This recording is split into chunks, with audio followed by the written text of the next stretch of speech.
Shalom dan selamat hari Sabat. Tajuk berita mission, Setan dan Kematian. Ditulis oleh Timo Flynn, 45 tahun.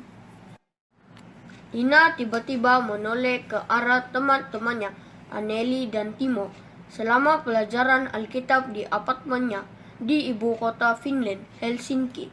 Saya ada firasat buruk, katanya. Mari berdoa.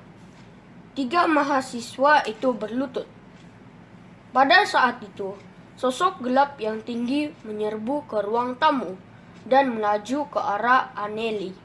Wanita muda itu terhuyung-hayang, ngeri ketika sosok gelap itu coba meraihnya. Timo dan Lina berdoa dengan lebih sungguh-sungguh. Kemudian, sosok cahaya memasuki ruangan dan mengusir sosok gelap itu. Sosok gelap itu berdiri di dekat pintu dan coba untuk masuk kembali. Tetapi sosok terang itu menghalang segala usahanya. Setelah hampir 10 menit, sosok gelap akur dan pergi. Setelah kembali, tenang di kamar itu, mereka coba memahami apa yang baru saja terjadi.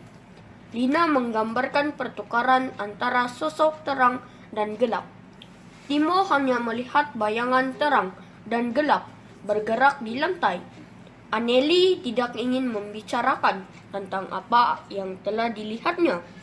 Tidak lama kemudian, mereka dapat tahu bahwa serangan itu terjadi pada masa yang sama dengan peristiwa bunuh diri di rumah yang berdekatan. Itu sebabnya saya ada firasat buruk, kata Lina. Akhirnya, Anneli mengakui bahwa dia telah mengamalkan spiritisme di masa lalu dan masih diganggu oleh roh-roh jahat. Namun, Tuhan lebih kuat, katanya.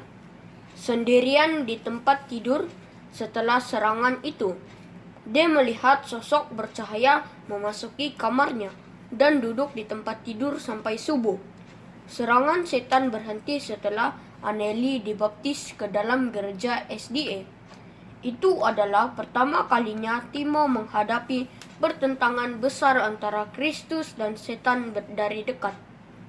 Itu bukan yang terakhir. Timo yang biasanya tidur nyenyak terbangun pada suatu malam dengan perasaan bahwa seorang menatapnya dalam kegelapan. Lalu dia mendengar suara. "Jangan dibaptis," kata suara itu. Timo, seorang mahasiswa kejuruteraan software komputer, sedang bersiap untuk dibaptis ke dalam gereja SDA. Dia coba menatap ke dalam kegelapan.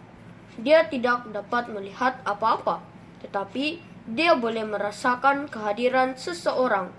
Dia berdoa dan yang hadir itu pergi. Keesokan harinya, Lina memberitahu Timo bahwa seorang telah bunuh diri di dekat rumahnya pada malam sebelumnya. "Kamu tahu jam berapa?" tanya Timo. Lina menjawab, jam itu adalah waktu yang tepat pada ketika dia bangun. Amaran pada malam hari itu tidak menghalang Timo untuk dibaptis, dan dia kemudiannya menjadi pendeta Advent. Pengalaman Timo dengan perkara gaib dan bunuh diri tidak berhenti. Suatu hari, dia dan beberapa pendeta Advent lainnya naik feri untuk perjalanan semalaman ke konferensi pendeta-pendeta di Sweden. Malam itu, dia gelisah. Setelah gagal untuk tidur, tiba-tiba dia merasakan perlu untuk berdoa. Hampir setelah dia mulai berdoa, dia mendengar helai tawa setan. Suara mengerikan itu tidak tergambarkan, seperti ketawa gila. Timo merasakan sesuatu yang buruk sedang terjadi, tetapi dia tidak tahu apakah itu. Dia berdoa selama 2 jam. Sewaktu sarapan, seorang pendeta yang lebih tua mendekati Timo. "Apa yang terjadi denganmu di malam hari?" dia bertanya. "Roh Kudus menyuruhku berdoa untukmu." Dia terbangun di tengah malam dan berdoa untuk Timo. Kemudian seorang pendeta lain datang ke meja sarapan. "Kamu tidak tahu apa yang terjadi padaku semalam," katanya. "Saya bangun dan merasakan sangat perlu untuk pergi keluar mencari udara segar. Ketika saya sampai di geladak, saya melihat seorang lelaki seakan melompat ke laut." Pendeta itu kemudian mengambil waktu untuk memujuk lelaki itu supaya kembali ke geladak dan menasihatinya agar tidak bunuh diri. Ketika mereka membandingkan waktu kejadian pada malam itu, mereka menyadari bahwa ketiga kejadian itu terjadi pada masa yang sama.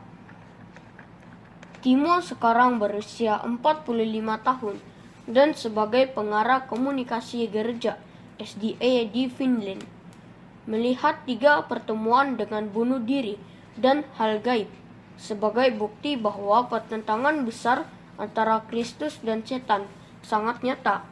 Itu terjadi di sekitar kita, katanya. Hal yang menggembirakan adalah Yesus sudah menang. Kita tidak perlu takut, bahkan dengan peristiwa-peristiwa gaib dan menakutkan ini. Yesus masih melindungi kita. Tidak ada yang dapat dilakukan oleh pihak lain. Sekian. Shalom.